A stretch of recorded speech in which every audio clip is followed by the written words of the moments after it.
Hello विद्यार्थियों, स्वागत है आप सभी का एक बार फिर से आपकी अर्थशास्त्र की ऑनलाइन कक्षाओं। बच्चों, आज की इस कक्षा में हम अपना 11वीं कक्षा का टॉपिक आगे बढ़ाएंगे। 11वीं कक्षा में हम चैप्टर 6 पढ़ रहे थे, नई आर्थिक नीति। और नई आर्थिक नीति के इस चैप्टर 6 की ये हमारी लास्ट वीडियो रहेगी। आज की इस वीडियो में हम जो हमारी नई आर्थिक नीति थी उसके सकारात्मक और नकारात्मक प्रभावों के बारे में पढ़ेंगे। कोई भी नीति जब लागू की जाती है तो उसके कुछ पॉजिटिव पॉइंट्स होते हैं, कुछ नेगेटिव पॉइंट्स भी होते हैं। किसी चीज के अंदर कोई अच्छाई होती है तभी हम उसको अपनाते हैं, लेकिन ये आप सभी को पता होना चाहिए कि हर एक कहानी का एक नेगेटिव पहलू भी होता है। तो कोई भी अच्छी चीज है उसके साथ साथ उसके कुछ अवगुण भी होते हैं। तो आज इस वीडियो में हम जो हमारी नई आर्थिक नीति थी 1991 की आर्थिक नीति, उदारीकरण, निजीकरण और वैश्वीकरण की नीति, उस नीति के दोनों पहलुओं के बारे में विचार करेंगे। पहले उसके कुछ सकारात्मक पहलू, क्या क्या उसके अंदर गुण थे, क्या क्या अच्छाइयां थी जिनकी वजह से 1991 में इस नीति को अपनाया गया। तो सबसे पहला इस नीति का जो सकारात्मक पहलू था वो था एक जीवंत अर्थव्यवस्था। जीवंत अर्थव्यवस्था, अगर आप इन पॉइंटों के अर्थ को समझ लेते हैं तो उसके बाद आपको सिर्फ ये पॉइंट याद रखने हैं, आप उसे अपने आप एक्सप्लेन कर सकते हैं। जीवंत अर्थव्यवस्था या हम कह सकते हैं वाइब्रेंट इकोनॉमी के अर्थव्यवस्था विकास के लिए जो है कंपायमान हो गई। पहले जो हमारी अर्थव्यवस्था थी 1991 से पहले हमने उसके बारे में डिस्कस किया था कि लगातार घाटे बढ़ते जा रहे थे, सार्वजनिक जो क्षेत्र था वो लगातार घाटे में जा रहा था। लेकिन जब इस उदारीकरण, निजीकरण और वैश्वीकरण की नीति को अपनाया तो अर्थव्यवस्था के अंदर विकास के लिए एक कपकपी, एक कंपायमान, एक जीवंत अर्थव्यवस्था हो गई, वाइब्रेंट वो हो गई। तो विकास के लिए मतलब उसके अंदर उभार शुरू हो गए। तो हम कह सकते हैं कि ये इस नीति का, नई आर्थिक नीति का एक सकारात्मक जो पॉइंट है कि इस नीति को अपनाए जाने के बाद अर्थव्यवस्था समृद्धि के लिए या विकास के लिए तैयार हो गई, वो विकास के पथ पर आगे बढ़ने लगी। बात करें अगर हम जीडीपी की, सकल घरेलू उत्पाद की, तो सकल घरेलू उत्पाद जो हमारा लगातार घाटे में चल रहा था वो अब इस नीति के अपनाए जाने के बाद क्या है, उस घाटे में कमी आई। हम अब की वर्तमान की बात नहीं कर रहे हैं। वर्तमान में अगर हम बात करें तो वर्तमान में कोविड की वजह से हमारी अर्थव्यवस्था जो है वो जीडीपी के तौर पर काफी पीछे चल रही है। सभी अर्थव्यवस्थाओं की जीडीपी के अंदर बहुत कमी आई है, लेकिन उस कमी में भारत सबसे आगे है, यानी कि भारत की जीडीपी सबसे अधिक कम हुई है। हम बात कर रहे हैं वर्तमान की, लेकिन यहाँ पर बात हो रही है 1991 में जब ये नीति लागू की गई तब। तो उस समय जब ये नीति लागू की गई तब जो जीडीपी थी उस जीडीपी के अंदर वृद्धि हुई, घाटे के अंदर कमी आई। दूसरा इसका सकारात्मक पहलू है औद्योगिक उत्पादन के लिए स्फूर्तिदायक। और आप लोगों ने देखा कि एलपीजी, लिबरलाइजेशन और निजीकरण, प्राइवेटाइजेशन और ग्लोबलाइजेशन की ये नीति थी। तो इसके अंदर जो फोकस था वो सारा का सारा उद्योगों के उत्पादन के ऊपर था। तो औद्योगिक उत्पादन बढ़ा। जब उत्पादन बढ़ता है तो उत्पादन के साथ लोगों की आय भी बढ़ती है, आय बढ़ेगी तो लोगों के खर्चे भी बढ़ेंगे और इस तरह से लोगों को रोजगार भी मिलेगा। तो इस तरह से औद्योगिक उत्पादन के लिए ये नीति कैसी रही, स्फूर्तिदायक रही, औद्योगिक उत्पादन में काफी वृद्धि हुई। अगला इसका सकारात्मक प्रभाव है राजकोषीय घाटे पर रोक। राजकोषीय घाटा क्या होता है विद्यार्थियों? प्रत्येक व्यक्ति जिस तरह से कमाता है और फिर वो खर्च करता है, ठीक वैसे ही एक पूरे राष्ट्र की भी कुछ इनकम होती है जो उसे विभिन्न क्षेत्रों से मिलती है, आय होती है और फिर वो उसे खर्च करता है। तो राजकोषीय घाटे का अर्थ है जब सरकार के खर्चे बढ़ जाते हैं और सरकार की आमदनी कम रह जाती है। तो जब ये नीति लागू नहीं की गई थी तो राजकोषीय घाटा बहुत अधिक था। आप लोगों ने पढ़ा होगा कि हमें अपने देश का सोना भी गिरवी रखना पड़ा था, हमारे पास विदेशी विनिमय बिल्कुल नहीं रहा था। तो राजकोषीय घाटा हमारा बहुत अधिक था, हमारे खर्चे अधिक थे, हमारी आय कम थी। लेकिन जब से ये नीति अपनाई गई तो इस राजकोषीय घाटे में कमी आई, इस पर रोक लगी। तो ये इसका सकारात्मक पहलू हो गया। अगला सकारात्मक पहलू है मुद्रास्फीति पर रोक। हमने अभी ऊपर पॉइंटों में पढ़ा कि अर्थव्यवस्था जीवंत हो गई, औद्योगिक उत्पादन स्फूर्तिदायक हो गया, मींस उत्पादन में वृद्धि हुई। तो जब उत्पादन बढ़ता है, उत्पादन बढ़ने के साथ साथ लोगों की आय भी बढ़ती है, तो मुद्रास्फीति के अंदर इससे कमी। जब उत्पादन जितना बढ़ेगा, स्फीति या महंगाई या कीमतों की वृद्धि दर में उतनी ही कमी आती है। जब उत्पादन कम रह जाता है तो कीमतें ज्यादा बढ़ती हैं। तो मुद्रास्फीति पर भी रोक लगी क्योंकि अब उत्पादन बढ़ा। और उत्पादन क्यों बढ़ा? क्योंकि नीतियां ऐसी अपनाई गई जिससे निजी क्षेत्र को बढ़ावा मिला, लोग अधिक उत्पादन करने के लिए प्रोत्साहित हुई, और इस तरह से क्या हुआ कि जो मुद्रास्फीति थी, जो महंगाई की दर थी, जो कीमतों के बढ़ने की जो दर थी, उसके ऊपर भी कुछ रोक लगी, कमी आई। अगला सकारात्मक पहलू उपभोक्ता की प्रभुता।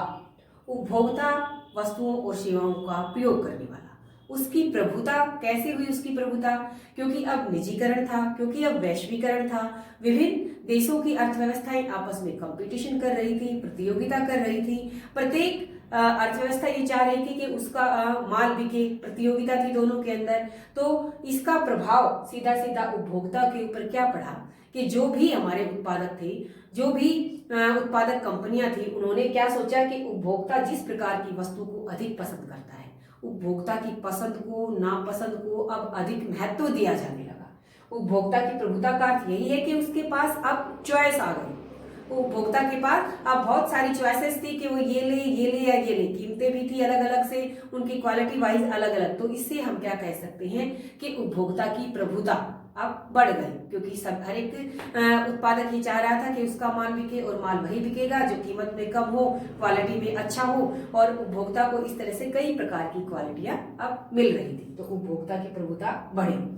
अगला इसका सकारात्मक पॉइंट है विदेशी विनिमय में वृद्धि। तो विद्यार्थियों, आप सभी को ध्यान होना चाहिए कि नई आर्थिक नीति की आवश्यकता क्यों आन पड़ी। तब हमने पढ़ा था कि जो विदेशी विनिमय कोष हमारे थे, वो बिल्कुल मुश्किल से ही एक सप्ताह के आयात तक के लिए थे। तो विदेशी विनिमय कोष एक तरह से एक अर्थव्यवस्था की सुदृढ़ता को, उसकी मजबूती को प्रकट करता है, और 1991 से पहले हमारे पास हमारी ये सुदृढ़ता बिल्कुल नहीं थी। लेकिन जब से इस नीति को अपनाया गया, उदारीकरण को अपनाया गया, निजीकरण और ग्लोबलाइजेशन को अपनाया गया, तो उससे क्या हुआ कि जो निजी विदेशी जो विनिमय थी, विदेशी मुद्राएं जो थी, विदेशी विनिमय कोष जो थी, वो हमारे बढ़े, उनके अंदर हमारी वृद्धि हुई। तो इससे हम क्या कह सकते हैं, ये अर्थव्यवस्था के ऊपर एक सकारात्मक जो है इसका प्रभाव था। अगला सकारात्मक पहलू निजी विदेशी निवेश का प्रभाव। अब हमने ग्लोबलाइजेशन को अपनाया था, वैश्वीकरण को अपनाया था। तो वैश्वीकरण के तहत जितने भी हमारे प्रतिबंध थे, नियंत्रण थे, उन सभी को हटाया गया। तो टैरिफ दरों को भी जो है कम किया गया। तो जो निजी विदेशी निवेशकर्ता थे, वो भारत के अंदर भी आने लगे निवेश करने के लिए, अपनी कंपनियां खोलने के लिए, बहुराष्ट्रीय कंपनियों की स्थापना करने के लिए। तो इससे जो विदेशी निवेश जो था, उसका प्रवाह भारत की तरफ आया। भारत में निवेश अब अधिक होने लगा। एक उभरती आर्थिक शक्ति के रूप में भारत उभरा। भारतीय अर्थव्यवस्था एक नई उभरती हुई आर्थिक शक्ति बनकर अब उभर रहा था, क्योंकि ये सारे जो अलग अलग पॉइंट थे, उदारता का, उदारीकरण का, निजीकरण का और वैश्वीकरण का, ये सब तरीके जब अपनाए गए, तो इससे भारतीय अर्थव्यवस्था एक नई उभरती हुई आर्थिक शक्ति के रूप में सामने आई। और अब अर्थव्यवस्था कैसी बन गई? एकाधिकारी से प्रतियोगी। क्योंकि हमने वैश्वीकरण के अंदर हमने यही पढ़ा है कि विभिन्न जो पूरा विश्व जो है वो एक बाजार के रूप में काम करने लगा। तो इससे क्या हो गई? प्रतियोगिता बढ़ेगी। प्रतियोगिता बढ़ने से लोगों की जो क्वालिटी है, उत्पादन की जो क्वालिटी है, उसके अंदर सुधार आएगा, कीमतों में भी कमी आएगी। तो ये सभी पॉइंट्स पॉजिटिव पॉइंट्स हैं। एलपीजी नीति के, नई आर्थिक नीति के क्या क्या पॉजिटिव, क्या क्या सकारात्मक क्या प्रभाव रहे, वो पहलू थे। लेकिन जैसा कि मैंने आप सभी को पहले बताया कि हर एक पहलू का एक नेगेटिव पहलू भी होता है, हर एक अच्छाई के साथ बुराई भी जुड़ी हुई होती है। कोई भी चीज जो अच्छी होती है, जिसके अंदर गुण होते हैं, उससे कुछ अवगुण भी होते हैं। ठीक वैसे ही एलपीजी नीति के भी कुछ अवगुण भी थे, कुछ कमियां भी थी। तो वो कमियां क्या क्या हैं? सबसे पहली कमी कृषि की अवहेलना। आप सभी को पता है कि जो नई नीति थी उदारीकरण की, निजीकरण की और वैश्वीकरण की, हमने उसको बारीकी से पढ़ा। आपने कहीं पर भी उसके अंदर कृषि का जिक्र नहीं सुना, क्योंकि सभी की सभी बातें उद्योगों से संबंधित थी, औद्योगिकरण से संबंधित थी। तो इसका सारा का सारा असर क्या पड़ा? कृषि की अवहेलना कर दी गई, कृषि की तरफ बिल्कुल ध्यान नहीं दिया गया। और आप सभी को पता होना चाहिए कि कृषि उद्योगों को कच्चा माल भी प्रदान करती है।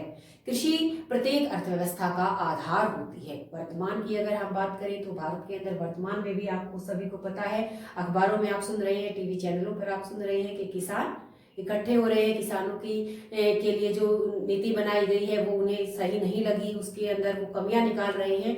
तो ये सब किसके प्रभाव थे? एलपीजी नीति के। वहां पर भी उस समय भी कृषि की अवहेलना की गई। जो कृषि पूरी भारतीय अर्थव्यवस्था के जीवन का आधार है, जो उद्योगों को कच्चा माल प्रदान करती है, उद्योगों के तैयार माल की खपत भी कृषि करती है। बहुत सारे जैसे कृषि के अंदर जो उपकरण होती है, ट्रैक्टर वगैरह, थ्रेसर वगैरह, तो वो उद्योगों के अंदर ही बनाए जाते हैं और उनकी खपत एकमात्र कृषि के अंदर ही होती है। और उसी पहलू की क्या कर दी गई, अवहेलना। तो ये इस नीति का नेगेटिव पॉइंट था, नकारात्मक पहलू था। दूसरा पॉइंट, विकास प्रक्रिया का शहरी केंद्रीकरण। जितने भी कंपनियां या जितने भी उद्योग खोले गए वो सब कहां पर केंद्रित थे, शहरों के अंदर। शहरी जो है केंद्रीकरण, यानी कि सारा का सारा जो विकास इस एलपीजी नीति के तहत किया गया वो शहरों तक ही सीमित था। आप लोगों ने देखा होगा कि जितनी भी फैक्ट्रियां होती हैं, कंपनियां होती हैं, क्या कभी किसी गांव के अंदर कोई फैक्ट्री, कोई कंपनी देखी है? नहीं मिलेगी। अधिकतर कंपनियां, अधिकतर बहुराष्ट्रीय कंपनियां शहरों के अंदर ही आती हैं और बड़े बड़े शहरों के अंदर आती हैं। क्यों आती हैं? क्योंकि उन्हें वहां पर अच्छे रोड चाहिए, वो एरिया आसपास का बिल्कुल डेवलप्ड होना चाहिए, जबकि गांव के अंदर ये चीजें नहीं पाई जाती। तो ये भी इस नीति की एक कमी थी कि जितना भी विकास किया गया एलपीजी के तहत, इन नई आर्थिक नीति के तहत, तो वो सारा विकास केंद्रित शहरों तक ही रह गया, गांव में उसका असर नहीं गया। और यही कारण है कि जो भारतीय अर्थव्यवस्था है उसके अगर हम गांव की शहरों की तुलना करें तो उनके अंदर गैप बढ़ता गया कि गांव और अधिक नीचे चले गए और शहर अधिक आगे निकल गए।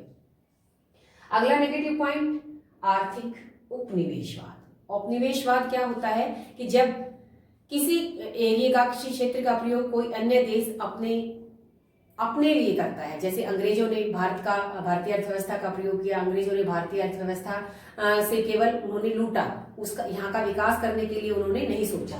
तो ये जो एलपीजी की नीति है ये भी एक आर्थिक उपनिवेशवाद की तरह ही है। हमने देखा कि ग्लोबलाइजेशन के अंदर सभी जो बाजार हैं उनके आपस के जो प्रतिबंध थे, जो कर हैं उनके अंदर कमी की गई, उनको मुक्त कर दिया गया, कोई भी कहीं पर भी आकर व्यापार कर सकता है। लेकिन ये हमें पता होना चाहिए कि जो अर्थव्यवस्था कमजोर है, पिछड़ी हुई है, वो अर्थव्यवस्था उन डेवलप्ड विकसित अर्थव्यवस्थाओं के साथ कंपटीशन कैसे करेगी, वो नहीं कर पाएगी। और ये धीरे धीरे वही जैसे अंग्रेजों ने भारत को किया तो ठीक वैसे ही बाजार के ऊपर उनका पूरा नियंत्रण हो जाएगा, जो अधिक विकसित और अधिक डेवलप्ड है। जो पिछड़ी हुई अर्थव्यवस्थाएं हैं वो इस दौड़ में बहुत पीछे रह जाएंगी। तो इसे कह सकते हैं हम आर्थिक उपनिवेशवाद, क्योंकि जो पिछड़े हुए देश हैं, जो कम विकसित देश हैं, वो उन विकसित देशों के साथ प्रतियोगिता कर पाने में सक्षम नहीं है।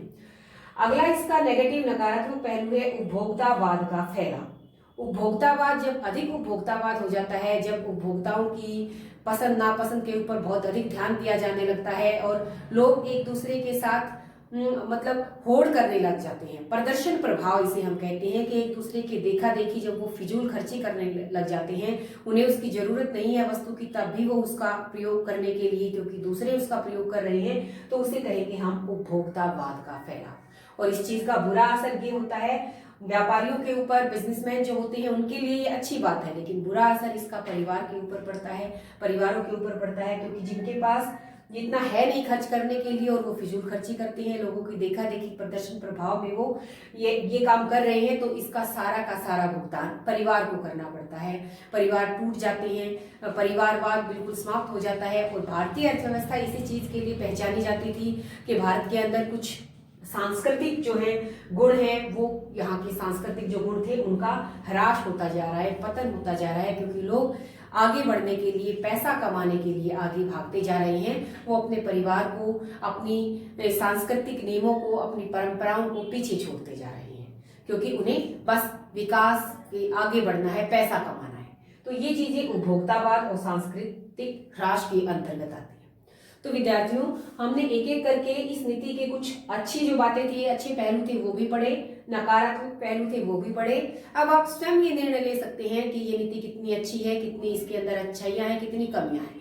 ये आप सभी को पता है कि हर एक अच्छी चीज अपने का एक बुरा पहलू भी होता है। जैसे आप लोग ऑनलाइन पढ़ रहे हो तो उसकी कुछ अच्छी बातें भी है, कुछ बुरी बातें भी है। अगर आप वहां से अच्छा लेना चाहते हैं तो कितना अच्छा भी ले सकते हैं, लेकिन अगर आप उस चीज के जो नेगेटिव पॉइंट है उनकी तरफ जा रहे हैं तो उसके आउटपुट भी होते हैं। तो ये हमारे ऊपर निर्भर है, हम अपने कितना उसमें से अच्छा लेते हैं और कितना उसमें से बुरा लेते हैं। तो हमने आज अपनी इस कक्षा में एलपीजी या नई आर्थिक नीति की जो सकारात्मक और नकारात्मक दोनों पहलुओं के ऊपर अच्छे से डिस्कस किया। उम्मीद है आप सभी को अच्छे से समझ में आ गया होगा। हर एक पॉइंट को अगर आप समझ लेते हैं तो पॉइंट की एक्सप्लेनेशन आप स्वयं भी कर सकते हैं। आप हर एक पॉइंट को ध्यान से सुने, समझे। आज के लिए इतना ही। आप सभी का वीडियो देखने के लिए बहुत बहुत धन्यवाद।